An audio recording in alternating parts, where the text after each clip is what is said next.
Hello everyone, कैसे हैं आप लोग। भैया हमारा बहुत खुश है ना भैया। मम्मी को पाके हमारा भैया बहुत खुश हो जाता है ना। आज क्या है, कौन सा डे है आज? आज 8 डे नहीं, आज है मंडे। सावन सोमवार है ना।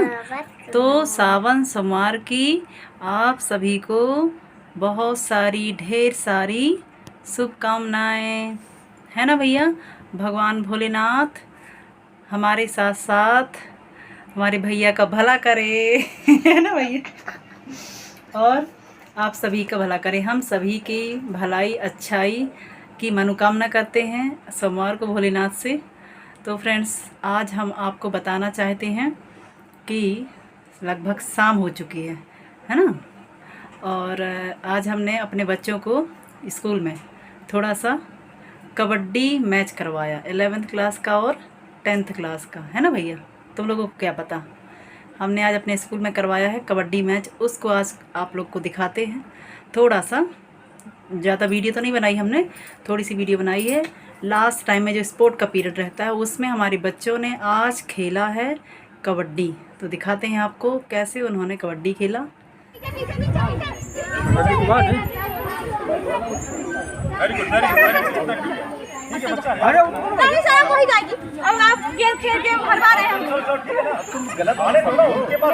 रुक जाओ नहीं पकड़ना।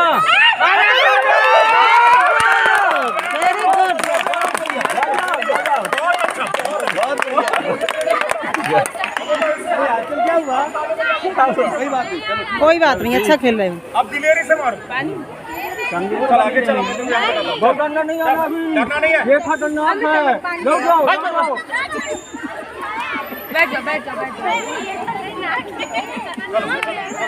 चलो घुमा यहाँ से घुमा ना। नहीं वो नहीं मारना जाएगा। अरे कपड़ा नहीं, दूर है। मैं बोल रहा हूँ दुपट्टा टच नहीं। आ जाओ, अंदर आओ। दुपट्टा टच है। चलो अभी नहीं मार लगा, आ जाओ। चलो आप कर दिए ना। चलो चलो संजना। हाँ चलो। अरे अर्पिता दीदी, आप बस डरना घुटना पकड़ लेंगे। बहुत सही, बहुत सही, बहुत सही। आप चीटिंग कर रही हैं, आप आउट है। मैंने देखा वहाँ से आपने टच किया, आप और वो तो भाई। मैंने वहाँ से देखा, बाकी आप किसी कर रही। चलो चलो, कुछ आउट है तुम। दोनों लोग। चलो मुस्कान।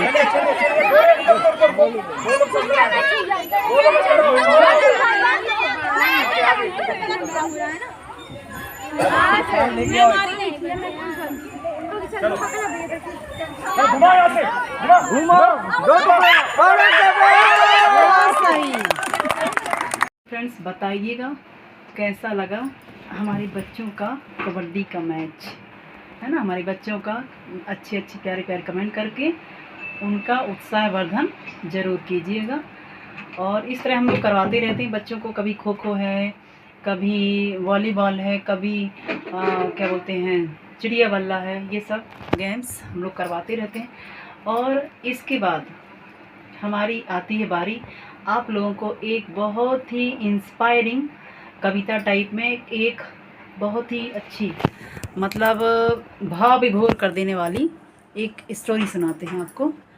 बहुत ध्यान से सुनिएगा और हमें ज़रूर बताइएगा कि कैसी लगी हमारी ये इंस्पायरिंग स्टोरी। तो फ्रेंड्स, आइए सुनते हैं वो स्टोरी क्या होती है। उसका शीर्षक रहता है अनपढ़ माँ। शीर्षक रहता है अनपढ़ माँ। तो एक अनपढ़ माँ रहती है, मध्यम वर्गीय परिवार रहता है। उस परिवार में पेरेंट्स के साथ साथ में एक बच्चा होता है। उसने 10th क्लास एग्ज़ाम पास किया होता है। और उसका पिता, जैसे ही पता चलता पिता को कि मेरे बेटे के लाडले के 90% मार्क्स आए हुए हैं, तो पिता जो है बहुत ही भावुक और उत्साह के साथ बोलता है, वाह मेरे लाडले के तो 90% मार्क्स आए हुए हैं, बहुत ही अच्छी बात है। तो ये बात किचन में काम कर रही उस लड़के की माँ ने सुनी और मतलब किचन में काम कर रही होती है और यहाँ से पिता उनको आवाज़ लगाते हैं बेटे की माँ से कि आज तो कुछ अपना मुंह मीठा करने लायक है और जाओ आज किचन में जो है मीठा दलिया या खीर कुछ भी बना के आज हम सब लोग खाएंगे। तो जैसे ही उन्होंने कहा कि आज हमारे लाडले के 90% मार्क्स आए हुए, तो किचन से माँ दौड़ी हुई चली आती है अपने पतिदेव के पास, धर्मपति के पास, और बोलती हैं सच क्या बोल रहे हैं आप? तो उन्होंने बोला कि अपने लाडले के 10th क्लास में 90% मार्क्स आए हुए हैं। तो दौड़ के जल्दी से बहुत ही उत्साह के साथ में, बहुत ही खुश होकर के वो माँ आती है और बोलती हैं सच क्या बोल रहे हैं आप, बताइए मुझे भी, और उसकी जो डिग्री है, उसका जो सर्टिफिकेट है उसको मुझे भी दिखाइए, मैं भी देखती हूँ। ये माँ की आवाज़, चूँकि माँ अनपढ़ होती है, ये माँ की आवाज़ उसके बच्चे ने सुनी होती है और बोलता है अपने पापा से, क्या पापा? और माँ उतना कह कर के कहाँ चली जाती है? किचन में मीठा दलिया बनाने, हमारे खुशी के कि आज बेटे की अच्छी परसेंटेज बनी है तो हम लोग जो है खुशियाँ मनाएंगे। तो बेटा बोलता है क्या पापा, बहुत ही उससे बोलता है क्या पापा आप क्या बात कर रहे हैं, किसे दिखाएंगे ये मार्कशीट? माँ क्या पढ़ सकती है मेरी मार्कशीट को? वो तो अनपढ़ है ना। तो ये बात पिता बड़ी ध्यान से सुनते हैं बेटे की कि मेरा बेटा क्या बोल रहा है, कि मेरा बेटा क्या बोल रहा है। तो कुछ देर बाद रुकते हैं और बोलते हैं, उसी की बात में अपने शब्दों को ऐड करते हैं। बेटा से बोलते हैं बेटा सच कह रहे हो तुम सच कह रहे हो कि तुम्हारी माँ अनपढ़ है। क्यों? क्योंकि जब तुम 9 महीने उसके गर्भाशय में थे, उसके गर्भ में थे, तो माँ को तुम्हारी दूध पीना पहले पसंद नहीं था, लेकिन अपने बच्चे के संपूर्ण विकास के लिए माँ ज़बरदस्ती दूध पिया करती थी। पूरे 9 महीने उसने दूध पिया। क्यों? क्योंकि अनपढ़ है ना, इसलिए। फिर अगली बात पिता ने बोला, बच्चा बड़े ध्यान से सुन रहा था।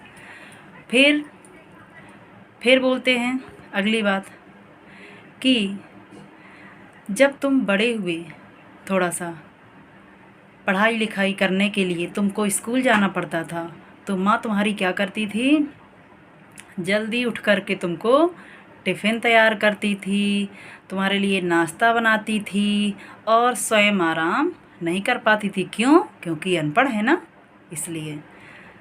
फिर अगली बात बोलते हैं पिताजी उसके कि जब तुमको स्कूल जाने के बाद जब स्कूल में टीचर्स वर्क देते थे, तो तुम जब वर्क करने बैठते थे, कभी कभी होमवर्क या वर्क करते करते बिस्तर में यूं ही थक कर सो जाते थे। तुम्हारी बुक्स, नोटबुक, बैग खुला हुआ उसी तरह पड़ा रहता था और तुम सो जाते थे। तब तुम्हारी माँ क्या करती थी?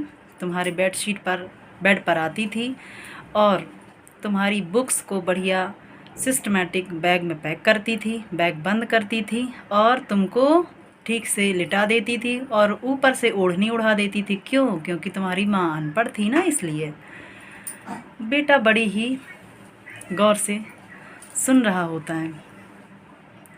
ये सारी बातें उनके पिता बोलते हैं और बोलते हैं बेटा जब तुम कभी बीमार हो जाते हो ना, तो वो सारी रात जाग कर तुम्हारी केयर करती है कि हमारा बच्चा दुखी ना हो। तुम्हारी केयर करती है, तुम्हारी परवाह करती है और तुमको टाइम टाइम से दवाइयाँ देती है।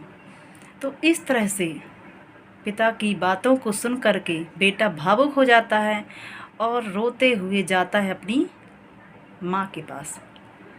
माँ से बोलता है, माँ मुझे तो आज 10th क्लास में 90% मार्क्स मिले हैं। आपने मेरी लाइफ को तो पूरा 100% बना दिया। उसको 100% बनाने का श्रेय पूरा आपका है माँ। क्यों? क्योंकि आप में मैं हर रूप देखता हूँ। एक अच्छी बेस्ट कुक हैं, बेस्ट मदर हैं आप, बेस्ट डिज़ाइनर हैं आप, बेस्ट लर्नर हैं आप, बेस्ट टीचर हैं आप, बेस्ट डॉक्टर हैं आप। मतलब आपने मेरा जीवन 100% बनाया हुआ है। तो माँ फिर भी इतनी दुखी थी, लेकिन बेटे से बोलती है, नहीं बेटा रोते नहीं हैं, आज का दिन तो हमें खुशियाँ मनाना चाहिए। आज का दिन तो हमें सिर्फ इसलिए मिला है कि हम अच्छा खाएं, अच्छा पिएं और खुशियाँ मनाएं। ये रही बेटे की स्टोरी और एक अनपढ़ माँ की स्टोरी। तो इस तरह से फ्रेंड्स, कभी कभी हमारे जो संतान है वो समझ नहीं पाती है और माँ बाप को दुखी कर देती है।